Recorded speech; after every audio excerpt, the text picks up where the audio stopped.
E aí, pessoal? Hoje nós vamos começar aqui um podcast, um novo desafio, Papo de Justiça, que envolve uma série de questões que vamos apresentar a vocês. Meu nome é Lúcio Oliveira Silva, sou advogado há 29 anos em Belo Horizonte e estamos idealizando aí uma discussão democrática entre estudantes de direito, advogados, e hoje recebemos aqui uma advogada brilhante, a doutora Renata Franz. Ela é advogada, especializada em contratos pela Universidade de Harvard, ela é mestre em Direito Internacional e tem um conhecimento muito atuante na área de advocacia, principalmente de contratos.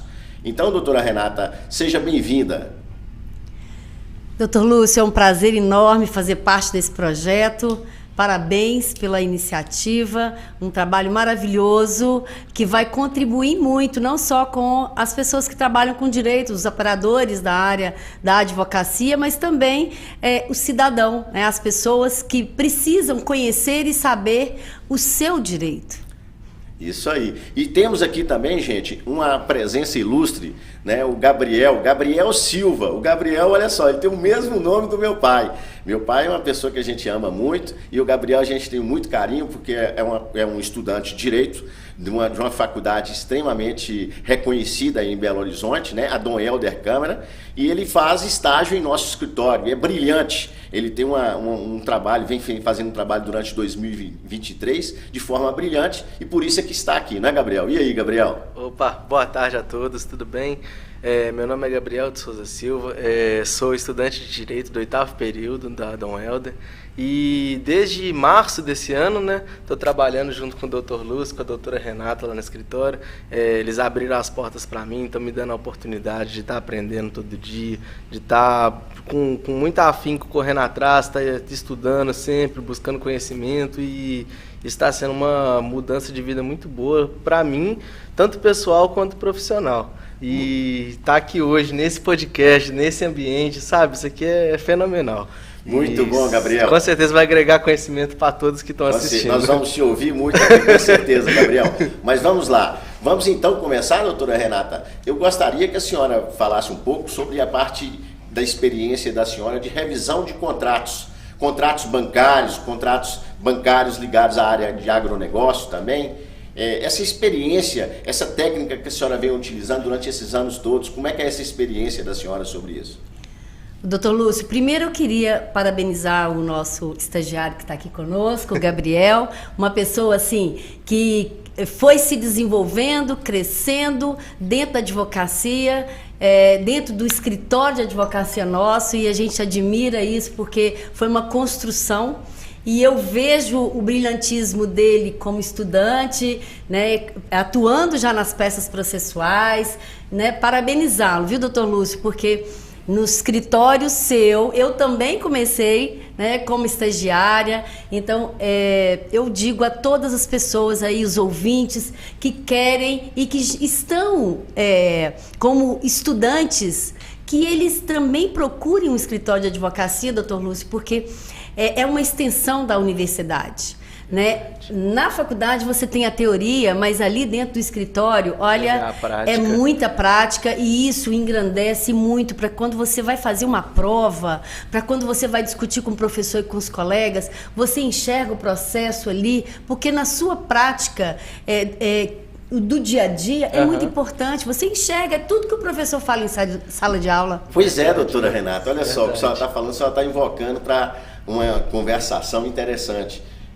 Nessas quase 3 décadas que nós temos no escritório, já se passaram vários profissionais. Então nós temos lá membros do Ministério Público Estadual, membros do Ministério Público Federal, procuradores do INSS, advogados e inclusive juízes que passaram por nosso escritório e hoje atuam nas determinadas áreas. Então eu costumo falar que o escritório é uma grande escola, uma extensão da faculdade. Realmente é necessário que todos os estudantes de direito, eles procurem efetivamente estarem fazendo estágio em escritório, seja qual o escritório que seja, no sentido prático, seja pequeno, grande, médio, para ter experiências até quando formar, porque quando ocorrer a formação e também a habilitação na OAB, junto com a concessão da carteira da OAB para advogar, a pessoa tem que estar preparada para poder atuar. Verdade. É isso que nós precisamos, entendeu, Gabriel? Verdade. Sim, doutor Lúcio, eu só vou complementar aí, interrompendo, né, Gabriel?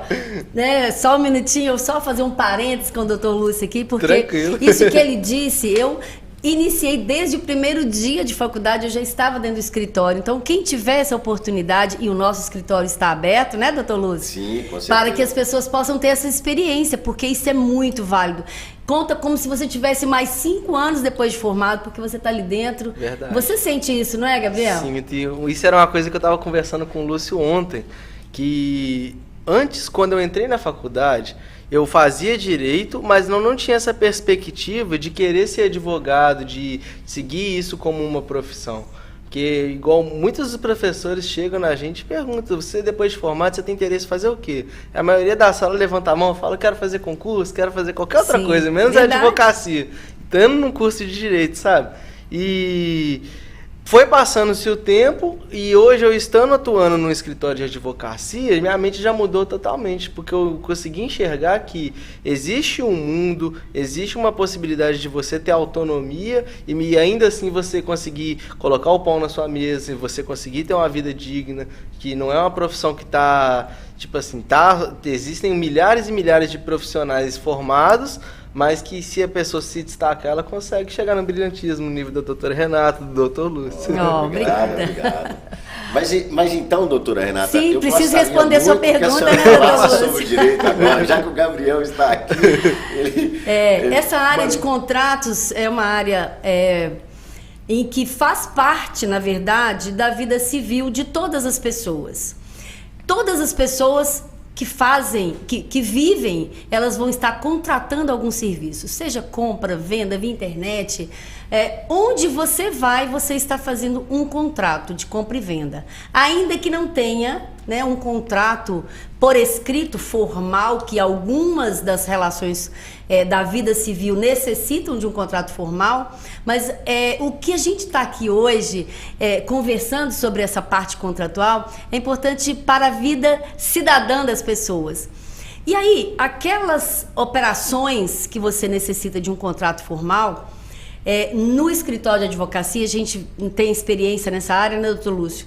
Ao longo desses muitos anos que a gente vem atuando nessa área de revisão contratual, é importante uma coisa que eu sempre falo. A liberdade de contratar, ela está prevista no nosso Código Civil e no Código de Consumidor. Porém, há aquelas cláusulas abusivas em que as pessoas deparam com elas e aí se veem diante de uma situação assim, eu contrato ou não contrato? Porque eu sou obrigada a assinar? E aí ela assina um contrato com o qual ela não concorda. E o que fazer depois? Como se ver diante de uma situação de endividamento a partir daquele contrato que ele assumiu, em que ele assinou ali prestações longas e ele se vê diante de uma situação em que ele perdeu o emprego, ele mudou a situação financeira, ou o bem estragou, ou o bem veio com defeito.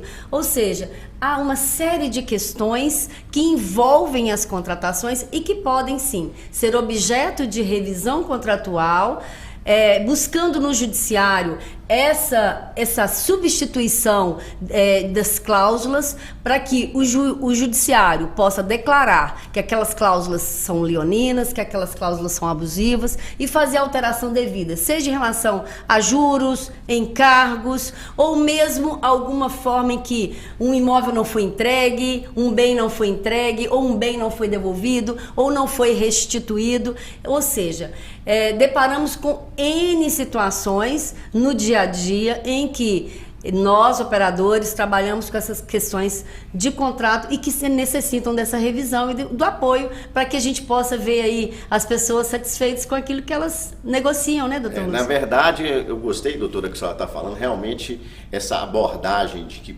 pode qualquer contrato ser objeto de revisão é importante. É importante para todos saberem que o contrato não é absoluto. Existe uma relatividade em relação ao que se pode discutir em relação a esse contrato. E nós viemos acompanhando a jurisprudência atualizada de 2023, do segundo semestre de 2023, né? Nós estamos aqui com vários acórdãos que nós fizemos a colheita em relação a novembro de 2023, agosto de 2023, que são extremamente recentes, considerando a justiça.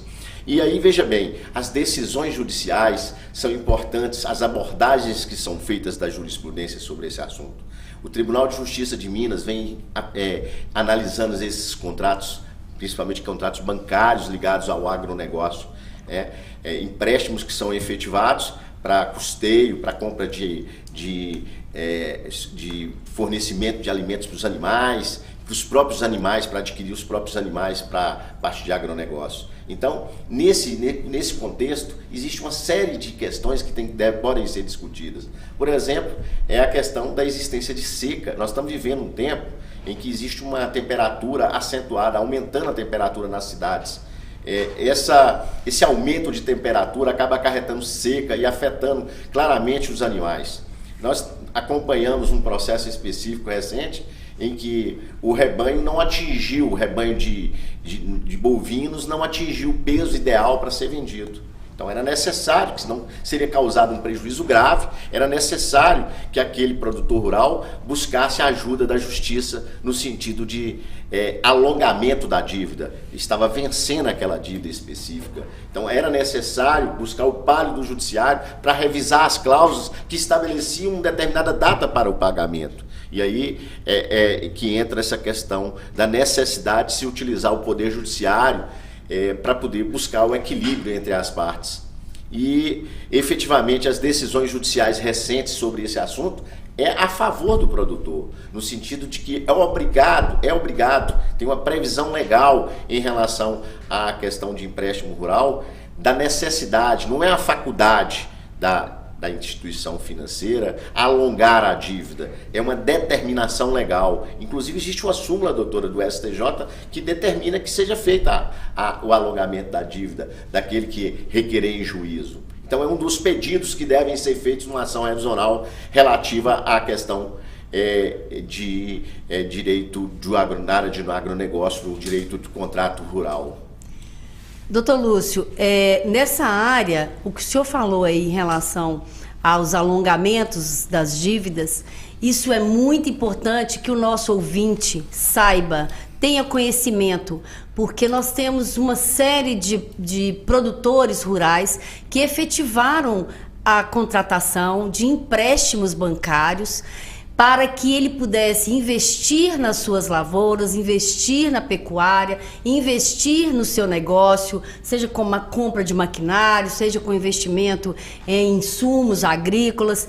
E para isso, para que ele possa ter essa respiração de produção, ele se vê diante de situações em que ele se vê endividado. E o que fazer? Então, quando, principalmente em relação ao que o senhor falou do alongamento da dívida, num município em que um prefeito vem e decreta estado de calamidade, isso faz uma diferença, doutor Lúcio, na vida do produtor rural, porque é de fundamental importância que ele saiba que esse mecanismo beneficia toda a sua comunidade, toda a área rural do seu município e municípios adjacentes. Por quê? Porque uma vez decretado estado de calamidade, seja em relação a fortes chuvas, seja em relação à seca exacerbada, você vai permitir que a instituição bancária com a qual aquele produtor rural contratou o serviço, contratou o empréstimo bancário, ele possa estender a sua dívida para que ele possa recuperar todo aquele investimento que ele fez e ele possa respirar, até ele ter condições para quitar aquele crédito com o qual ele se endividou. Então isso é muito importante. levar o conhecimento desse direito do nosso cidadão, porque o que o senhor falou aí, que não é uma faculdade da instituição, não é discricionário para a instituição bancária aceitar ou não o alongamento. O alongamento, produtor rural, você tem o direito, você precisa saber disso, né, doutor Lúcio? E não basta só isso, olha, doutora, é necessário cumprir aqueles pressupostos previstos no manual, que é importante atentar.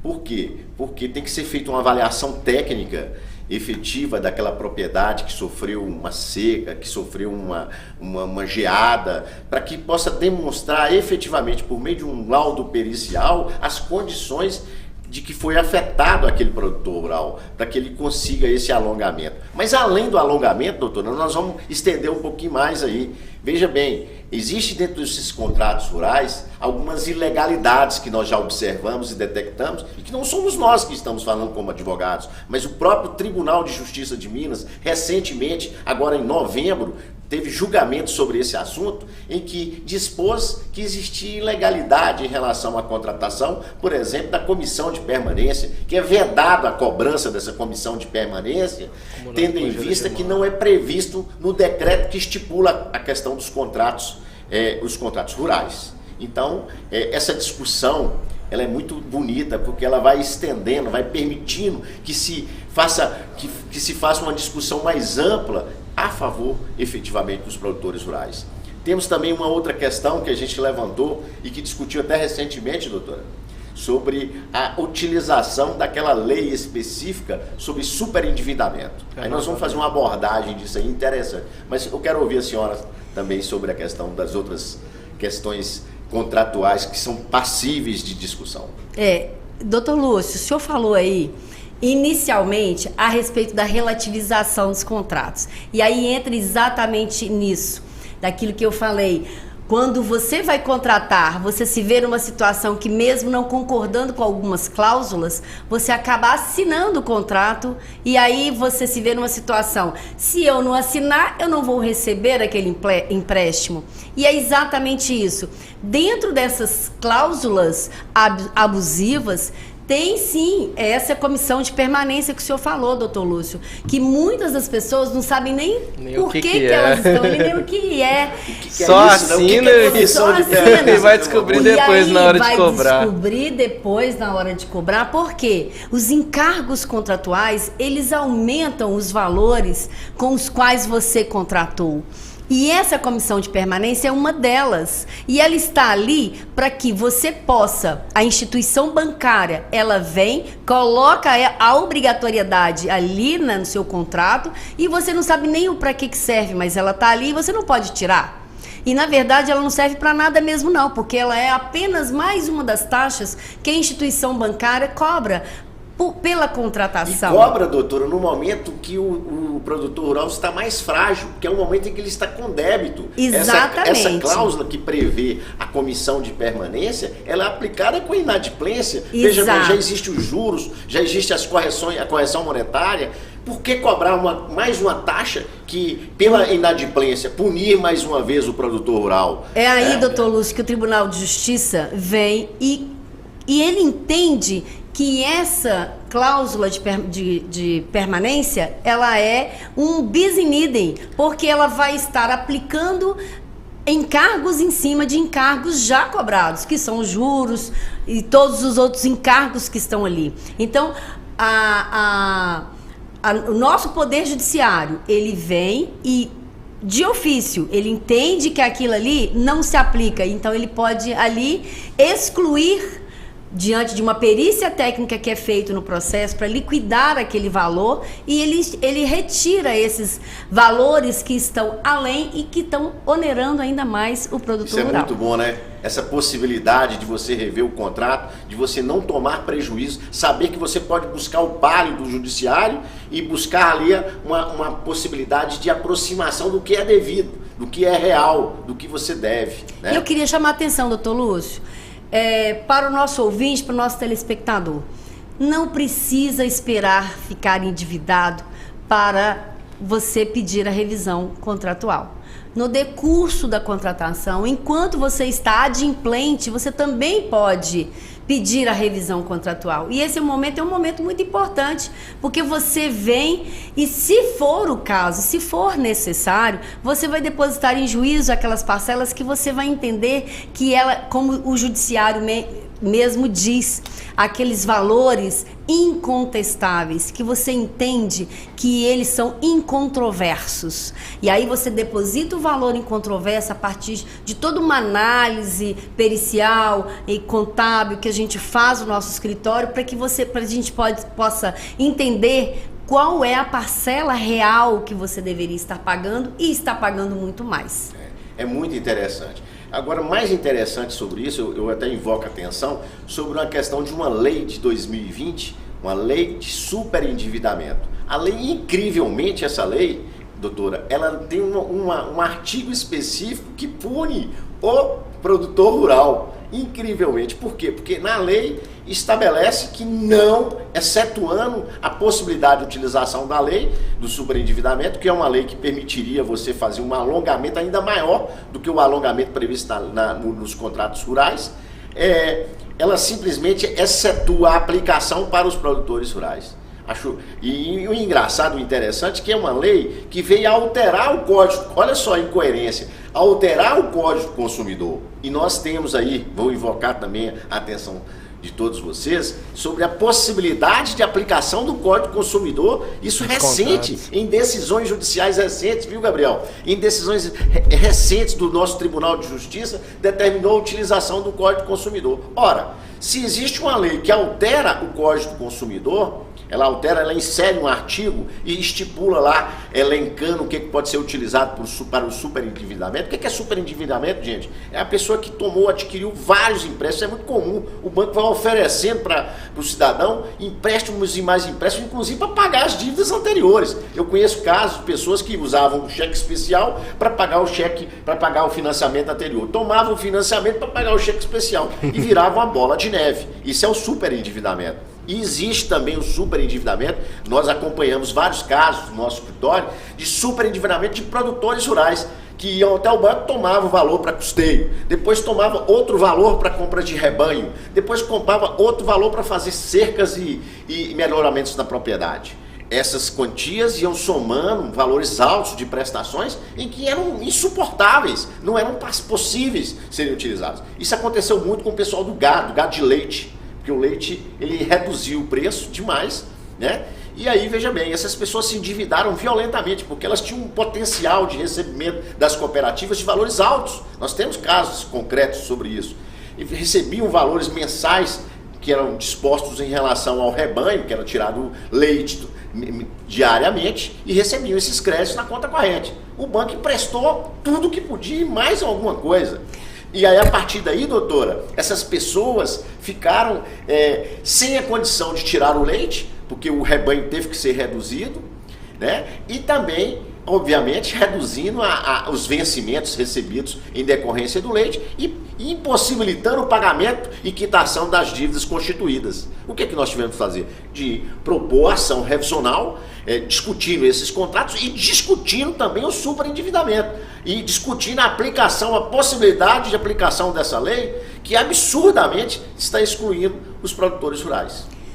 Ô, doutor Lúcio, às vezes a gente atua na área do direito e fica indignado com tanta coisa que a gente gostaria de mudar muita coisa, né? Verdade. Inclusive é isso, essa lei, ela veio em plena pandemia. Em plena pandemia. E é incrível a falta de cuidado com o olhar, com essa área, em excluir numa lei exclusiva para endividamento, para beneficiar aqueles que fizeram contratações, aqueles que fizeram empréstimos. E ela vem e tem uma cláusula específica em que ela exclui da aplicação da lei, da possibilidade de se beneficiar de uma lei que ajudaria, ela vem e exclui de uma forma assim absurda. E detalhe, doutora, incoerente, porque veja bem, incoerente. Se o tribunal entende que aplica o Código do Consumidor, como você vai excluir, então, a aplicação de um dispositivo do Código do Consumidor que foi alterado por uma lei? Isso é uma coisa assim, sem sentido. E que nós, advogados, nós temos vamos dizer assim, nós temos a função de buscar no judiciário, demonstrar para o judiciário essa discrepância, esse absurdo, para que o judiciário aprecie isso de forma que possa realmente analisar a possibilidade de utilizar nas ações revisionais essa lei do superendividamento para os produtores rurais. Eu invoco isso. Agora, isso é responsabilidade também dos legisladores nossos, dos deputados federais, analisarem a possibilidade de apresentar projeto de lei para alterar essa lei e permitir que seja inserido esse novo benefício em relação a efetivar a revisão, alongando essa lei, porque nessa lei prevê lá 5 anos de alongamento da dívida, além do alongamento previsto na lei de contratos rurais. Então isso aí daria um refresco para esses produtores rurais. Eu quero novamente, só um segundo, doutora, falar sobre a questão dos bovinos, os bovinos machos. Nós temos um problema grave e que ninguém acompanhou, nem nossos legisladores e nem o judiciário vai acompanhar agora. Teve uma redução drástica em relação a arroba, o preço de arroba no Brasil. Esse preço foi reduzido em quase 50%.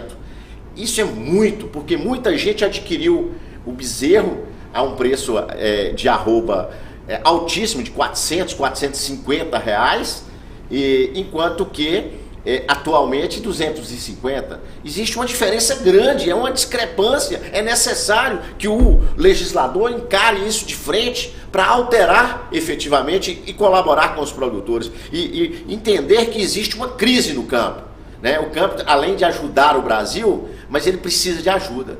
Ele precisa de ajuda nesse aspecto. Os produtores da área de bovinicultura, tanto de leite como de machos de abate, né? Doutor Lúcio, essa é uma discussão muito importante. A gente vem chamar a atenção disso aqui, para esse assunto, porque o Brasil é o agronegócio. Nós, brasileiros, dependemos exclusivamente do agronegócio. Sem o agro, nós não vivemos. Verdade. Porque nós temos uma capacidade financeira de exportação enorme. Mas com uma lei como essa, que não se atentou para cuidar exatamente desse olhar para essa área tão importante, choca a todos nós, operadores do direito, e a gente vem no dia a dia, quando a gente vai aplicar a lei, porque a gente vem, no direito a gente fala da aplicabilidade da lei. O Código do Consumidor, ele se aplica aos produtores rurais, e essa lei, quando ela exclui os produtores rurais, vem causar uma estranheza o porquê dessa exclusão de uma área, de um setor tão produtivo, tão importante, e é o que mais busca recursos junto ao governo, junto às instituições bancárias, para que ele possa trabalhar com as entre-safras, trabalhar de um ano para o outro, ter a sua respiração, até mesmo porque se uma produção dele é sazonal, depende de clima, ela é anual, ou ela é 2 vezes ao ano, ou 3 vezes ao ano, ele necessita nessas entre-safras de uma ajuda, de custeio do governo, de uma ajuda das instituições bancárias, desses empréstimos, e aí ele depara com uma prerrogativa que ele teria e ele se vê excluído.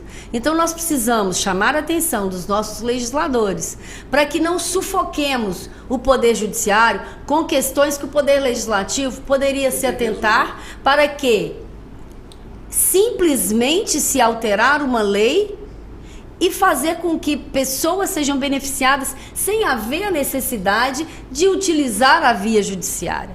Doutor Lúcio, embora nós sejamos advogados, atuamos nessa área, a gente sabe a importância do legislativo e daquele operador, daquele deputado, daquele legislador, o cuidado que ele necessita ter com a redação, com a escrita de uma lei para que ele possa beneficiar e não prejudicar. Pois bem, doutora, eu acho excelente esse posicionamento da senhora. Acho que realmente é uma legitimidade do poder do legislativo analisar e também analisar essa demanda, essa necessidade e fazer as pontuações sobre o assunto.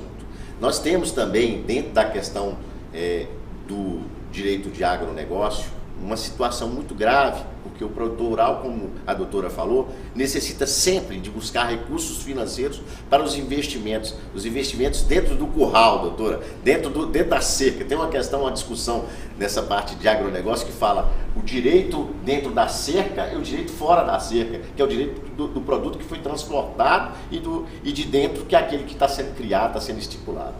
Nós temos uma circunstância muito interessante que quando o produtor vai buscar o recurso financeiro, ele dá em garantia um bem. Então nós temos um caso concreto que eu acho interessante a gente discutir. É interessante a gente discutir pelo seguinte, porque o produtor vai lá, ele precisa do empréstimo. Aí o banco fala, olha, você tem que me dar em garantia o seu imóvel rural. Você tem que dar seu imóvel rural em garantia. Então é feito, normalmente os bancos hoje estão exigindo um negócio chamado alienação fiduciária. É um contrato qual eu sinceramente, se passar pela nossa análise, eu já digo ao produtor rural que ele não deve fazer. Porque é extremamente gravoso. É como se fosse um punhal no coração do produtor rural. Porque a alienação fiduciária, ela permite a execução extrajudicial. Ela não necessita do poder judiciário para tomar seu imóvel. Imagine isso. Quem te emprestou o dinheiro, ele vai emprestar o dinheiro e vai ficar em garantia aquele bem. Se você ficar inadimplente, aquele bem pode ser objeto de tomada daquela parte do credor por meio extrajudicial. Basta apenas uma notificação, que é feita essa notificação, dando um prazo de 5 dias para se pagar aquela dívida. Não se pagar aquela dívida, é consolidado em nome da instituição financeira aquele bem. Nós temos casos concretos que nós estamos discutindo, que são interessantes. É o seguinte, o banco, como sempre, pela quantidade de operações que é efetivada, o banco acaba errando, e erra feio.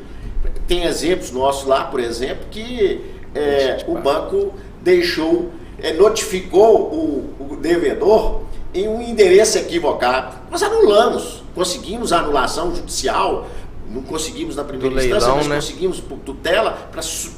Depois do leilão efetivado, Gabriel, já tinha feito o leilão, já estava lá na frente. Nós conseguimos anular a consolidação em nome do banco, tendo em vista que não foi notificado. O devedor não foi avisado que podia pagar. Ele avisou, ele notificou e considerou a notificação no endereço de uma cidade diversa daquela que ele tinha que fazer. Então, nesse caso concreto, nós conseguimos anular. Temos alguns outros casos. Nesse caso, seria uma nulidade na citação? Porque é o seguinte, vou explicar, Gabriel. Como funciona o procedimento? No caso, o procedimento é a execução extrajudicial, é feita no cartório. Você vai até o cartório e notifica o devedor e falando, olha, devedor, você está em mora, você está devendo. Se você não quitar o valor no prazo de 5 dias, eu vou consolidar. O que é consolidar? Transferir a propriedade para o meu nome completamente.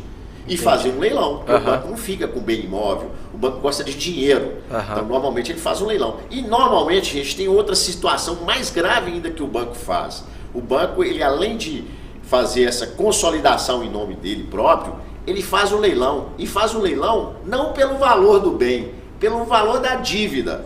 Existe casos concretos nossos em que imóveis rurais, Gabriel, de 12 milhões de reais foi vendido por 1 milhão de reais apenas para cobrir, para fazer a cobertura daquela dívida. O banco tomou. Então aquela pessoa, além de ter tomado o prejuízo de perder o bem, sabe, doutora Renata? Além de tomar o prejuízo de perder o bem, o bem foi vendido por um valor vil, um valor absurdo. Aí o judiciário, nesse caso concreto, eu devolvo para a doutora Renata, que tem um remédio no judiciário para isso.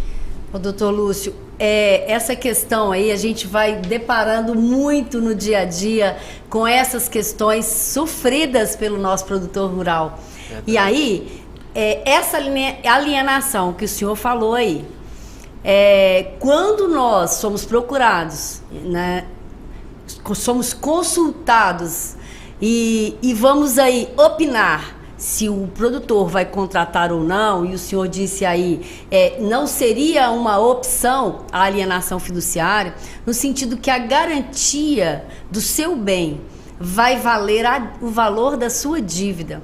Então, o que a gente fala de, quando há a execução, de excesso de execução. Por quê? O que o doutor Lúcio falou ali, a fazenda dada em garantia àquela dívida é uma dívida de 1 milhão e a sua fazenda vale 12 milhões.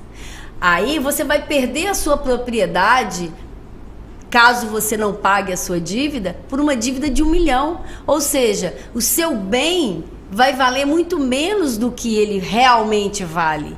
Então, quando a gente é consultado nessas questões desse tipo de garantia, desse tipo de contratação na alienação fiduciária, a gente vê o risco que o produtor rural corre.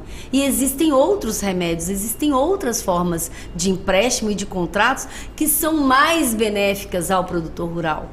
Então, a gente orienta para que ele possa atentar e ter esse cuidado de não receber essa apunhalada, né, doutor Lúcio? E se ver numa situação que ele tem alternativas, sim. Busque outras alternativas, porque elas existem. Verdade. Existem contratos que são verdadeiras armadilhas. Nós estamos falando de contratos aqui, né, doutora?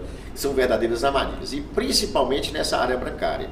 Então, quem é produtor rural e que busca o banco para o auxílio em relação à produção e extensão de sua produção, deve atentar na forma de contratação. O banco induz você a efetivar a contratação mais benéfica para ele. Agora, existem previsões legais de fornecimento de empréstimos por parte, porque na verdade essas instituições financeiras são repassadoras do crédito rural. Então, existem prerrogativas do produtor rural, existem possibilidades para que ele possa buscar recursos financeiros. Mas para isso ele precisa ter um auxílio técnico, uma boa assessoria, um bom que tenha conhecimento sobre a área específica contratual, para não entrar em armadilhas. Doutor Lúcio, isso aí. Ele contrata uma vez, depois ele contrata de novo para pagar aquelas prestações anteriores, e aí o gerente do banco oferece um outro empréstimo para pagar aqueles 2 empréstimos, e assim vai. Quando ele vê, ele já tem 10 empréstimos contratados e virou uma bola de neve. Difícil o pagamento. Doutora, nós já vimos, olha só, deparamos com situações em que o produtor rural tomou o recurso financeiro e passou a pagar aquele empréstimo por meio de um cheque fornecido pelo banco, cheque especial, com juros muito mais altos do que os juros contratados naquele empréstimo que ele está pagando. Então ele não está pensando o que fazer, porque existe uma prestação vencendo de X reais por mês, 30 mil reais por mês, tem um cheque especial, o banco vai lá e debita. É ilegal isso, tem previsão inclusive em nossa jurisprudência, do nosso Tribunal de Justiça, que fala que não pode ser efetivado. Isso se você pegar 10 contratos, os 10 contratos possuem essa ilegalidade, possuem essa atividade do banco indevida, mas isso só vai ser identificado por meio de uma perícia técnica que você apura efetivamente se existe ou não essa fatídica ilegalidade, ilicitude. Olha só, esse endividamento, ele ocorre com a contratação desse cheque especial, que o gerente vai lá e oferece: não, eu vou aumentar seu cheque especial porque as suas parcelas são debitadas mensalmente.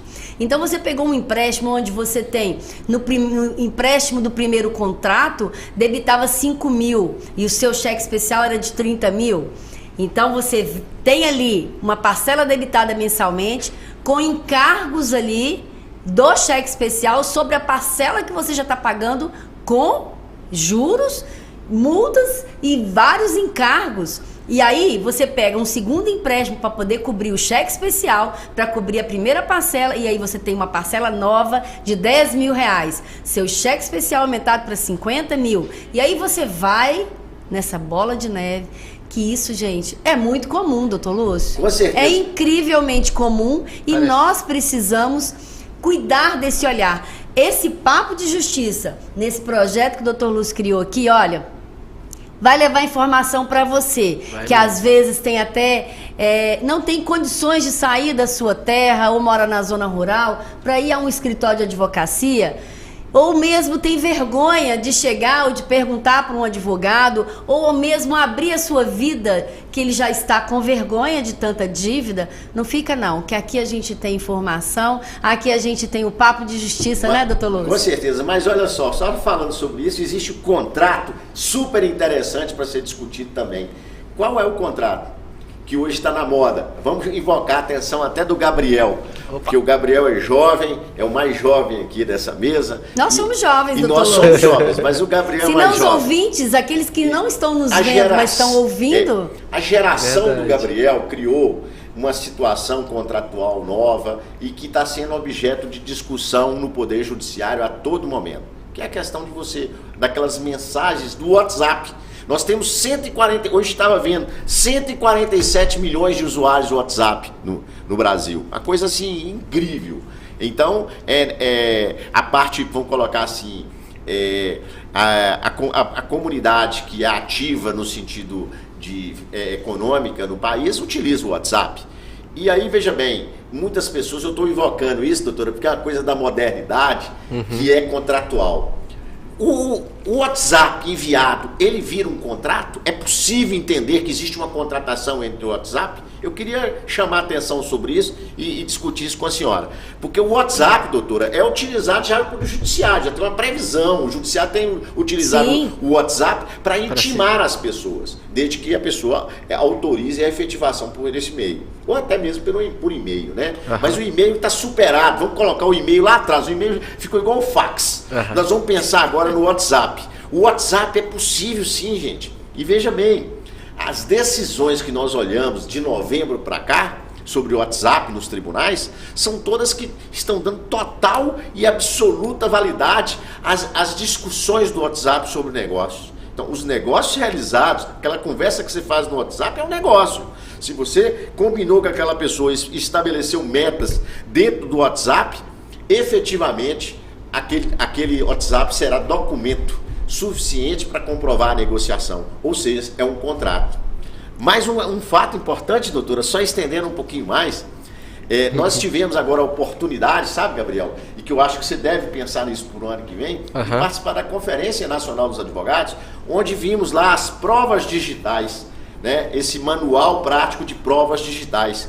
O que significa isso? Significa o judiciário utilizando as provas digitais, porque é a modernidade. Hoje os negócios todos estão emaranhados em relação à parte digital, né? Não só no WhatsApp, como em outras formas. Contratos de adesão, geralmente tem contratos efetivados. Então, nessa questão, a validade, a como validar esse documento. Então, eu gostaria até de saber da senhora, a senhora acha que só é válido as mensagens que são transcritas por ata notarial, ou pode ser validada o teor do WhatsApp sem a ata notarial? Existe alguma previsão legal sobre isso, doutora? Então, essa é uma discussão muito nova, até mesmo porque o WhatsApp veio trazer uma comunicação efetiva e rápida. Por ela, se contrata, se distrata e faz todo tipo de negócio. O nosso judiciário tem embasado e fundamentado as decisões nos juristas, nas novas discussões acerca dessa prova lícita ou ilícita. O WhatsApp vai servir? E serve sim, tá, gente? Porque o nosso Poder Judiciário tem entendimento já recente de que a prova via WhatsApp não é ilegal, ainda que a outra parte não tenha dado ciência, mas aquele o qual gravou, desde que identificado o número de telefone, a foto e o aparelho, ele vai valer sim como prova documental. E digo mais, doutor Lúcio, ainda na questão contratual, desde que quando você vai contratar, por exemplo, um contrato imobiliário, se você houver nas cláusulas de um contrato imobiliário que ele, locatário, poderá receber citação via WhatsApp e ele identifica o número do telefone dele ali, o Poder Judiciário já entende que a comunicação via WhatsApp já vai poder ser recebida como uma citação. Então, nós estamos aí avançando cada vez mais, né, doutora? Embora não haja ainda, doutor Lúcio, previsão legal para isso, não está ainda documentado, nós não temos ainda uma lei específica que trate disso, mas todo o nosso Poder Judiciário, que já é moderno, que já é avançado e que tem estudado e entendido que a sociedade muda e que as leis precisam acompanhar a sociedade, nós precisamos, então, regulamentar esse assunto. Mas, independente disso, a gente está igual na Inglaterra, nosso direito consuetudinário, em que é de costumes. Se a prova de WhatsApp, então, já é costume da nossa sociedade, vai valer sim. E não é só costume, porque existe também a jurisprudência, né, doutora? Que vem reafirmando e reiteradamente decidindo no sentido de validade. Agora tem um caso concreto interessante, que eu acho interessante a gente estar discutindo, que a utilização do WhatsApp, não é, Gabriel? No nosso escritório, nós deparamos com uma situação em que o cidadão foi adquirir um gado no interior, uns bovinos, né, que são produtores rurais dos nossos clientes. E a cobrança foi feita mediante o WhatsApp. E aí, efetivamente, a cobrança foi efetivada pelo WhatsApp. E também, o problema da inadimplência se deu por uma questão também de comunicação, porque quando chegou no momento em que estava lá o gado sendo transportado, é efetivado o pagamento, onde a pessoa passa a transferência de crédito. Quando o cidadão foi fazer a transferência do crédito, a internet não estava funcionando. E aí, a partir daí, olha, eu vou te passar o crédito quando chegar na cidade. Quando chegou na cidade, já não passou mais. E aí, ficou inadimplente e a cobrança foi feita pelo WhatsApp para o devedor. E a partir daí, tudo isso foi demonstrado para o judiciário. Olha só. Então, nós estamos mostrando aí, falando para vocês, um caso concreto que envolve toda a parte de formatação digital. Ou seja, a internet, a utilização do WhatsApp, e aí vai por diante. E como eu falei, deixou para trás completamente o e-mail. O e-mail, doutora Renata, virou um fax, uma coisa assim, que não está sendo mais utilizada. Pelo que eu observo, em pouco tempo nós vamos estar utilizando especificamente o WhatsApp e o melhoramento do WhatsApp, né? O próximo aplicativo que virá para E a pretensão, doutora, nesse papo de justiça, é colocar esses pontos, atualizar esses pontos. A gente vem acompanhando aí dos congressos no país, né? A gente vem tanto no Congresso de Advogados Nacional, como também nos estaduais, verificando essas novidades. Por exemplo, esse manual prático de provas digitais é uma novidade. Ele veio também nessa mesma diapasão uma certificadora falando sobre como certificar a validade do WhatsApp. Ou seja, como se fosse um cartório, autenticando efetivamente. É uma coisa muito interessante. Doutor Lúcio, fazendo uma observação e uma complementação em relação a isso, essa formatação de como fazer essa prova, até mesmo foi o início da sua pergunta, se há realmente a necessidade de fazer uma ata notarial, é dispensável essa ata, até mesmo porque o formato em que você vai apresentar essa prova via WhatsApp, você tem que trazer todo um histórico e um contexto daquelas negociações. Então, se possível, alguns dias antes, alguns dias depois, para que você possa fazer prova de todo o passo a passo das contratações efetivadas via WhatsApp. Então, há não necessidade de ata notarial, mas existe todo um procedimento e um cuidado para que você possa fazer uma prova realmente documental e que demonstre os fatos de acordo com a realidade. Interessante o que a senhora está falando, porque, inclusive, assim, em uma dessas apreciações de jurisprudência, há pouco tempo a gente olhando e analisando agora de novembro, falando sobre um desembargador de Minas Gerais, falando, olha, peraí, não tem em nenhum dispositivo legal determinando a exigência de que o WhatsApp teria que ser transcrito numa ata notarial, igual a senhora está falando, exatamente o que a senhora está falando, em absoluta consonância com o que a senhora está dizendo. Não é necessário. Então, a própria jurisprudência está falando, não tem lugar nenhum estabelecido isso. Por que vai exigir ata notarial para se comprovar a validade de uma mensagem de WhatsApp? Então, é uma evolução, sabe, Gabriel? É estupenda. Você que é o estudante de direito aí, que está né, logo próximo de se formar e se tornar um profissional de direito, você vai ter a oportunidade de utilizar essa parte digital de uma forma robusta. Se você vê os processos eletrônicos que você tem, ou acaba operando hoje, né? Eu, assim, fico encantado com tudo isso, porque depois de anos sendo advogado, mexendo com processo físico, eu me submeto hoje a aprender e a lidar com os processos eletrônicos e fico extremamente contente, porque por isso é que a gente tem que ter os jovens próximos da gente, para a gente estar aprendendo também, não é isso, Gabriel? E eu agradeço, aproveito de público para agradecer esse trabalho que você fez esse ano no nosso escritório, junto conosco, esse papel que você desempenhou, extremamente importante, e quero que sua faculdade tenha conhecimento dessa condição sua de desenvolver esse trabalho, tá ok? Parabéns para você. E eu fico grato, viu, doutor? É extremamente importante para mim.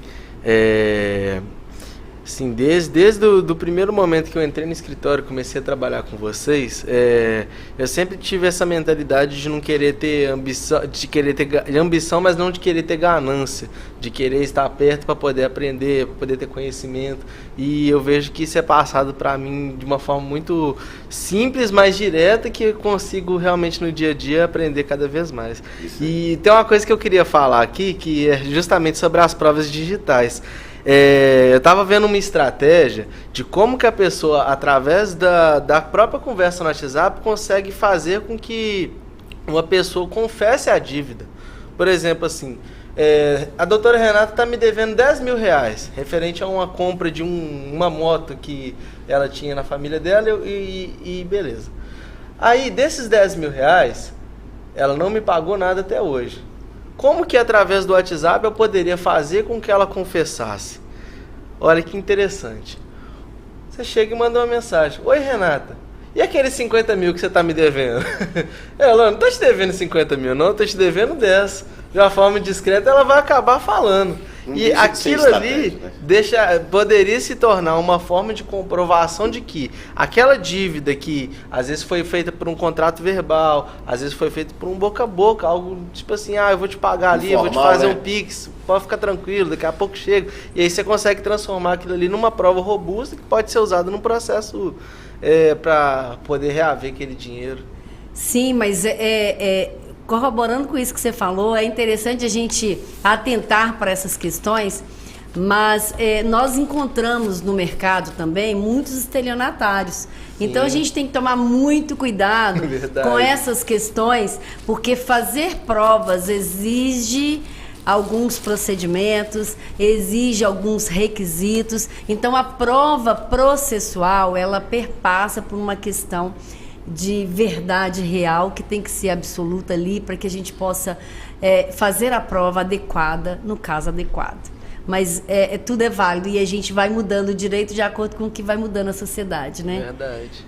É verdade. Eu acho que essa possibilidade, eu fico muito feliz por ter a possibilidade de, durante a minha carreira de advocacia, deparar com essa evolução da produção de provas. A produção de provas, que é vamos dizer, o alicerce efetivo da parte processual, procedimental, que eu sou apaixonado, né? Eu assim, na verdade, é a minha visão de direito, a minha visão de aplicação do direito, passa por essa questão técnica do processo civil. E aí, essa paixão, ela que me faz buscar esse papo de justiça, buscar um estudante de direito para sentar conosco, uma advogada de renome para estar discutindo sobre contratos. E assim, o que a gente quer fazer também daqui para frente é ter grandes profissionais, estudantes, para estar tendo um palco democrático, onde a gente possa ouvir informações de todos os lados, onde a gente possa condensar isso aqui em um conhecimento e possa formar novas gerações. Esse é o objetivo. E, aliás, sempre foi o objetivo do nosso escritório, sabe, Gabriel? A gente sempre compartilhou as informações. Nós conseguimos, assim, dentro da nossa profissão, nos desenvolver no sentido de ter permanecido na profissão e sobrevivendo dela as últimas 3 décadas. Isso nos faz muito orgulhoso. E eu agradeço a presença de você, doutora Renata, muito obrigado por estar participando dessa inovação nossa, E o Gabriel, uma grande honra ter você também aqui. A gente agradece profundamente, de fundo do nosso coração, a sua presença aqui na nossa vida e no nosso escritório. Doutor Lúcio, eu que agradeço ao convite e volto mais uma vez a dizer: parabéns pela iniciativa. Esse é o primeiro de uma série de sucesso, porque o assunto interessa a todos e a iniciativa do senhor, né, foi brilhante e vai contribuir com muitas pessoas. Isso que é o mais importante em você, que eu te conheço e sei o quanto você é generoso e você gosta de compartilhar todas as informações. E aí você tem agora um programa voltado para isso. Parabéns, doutor Lúcio. Obrigado.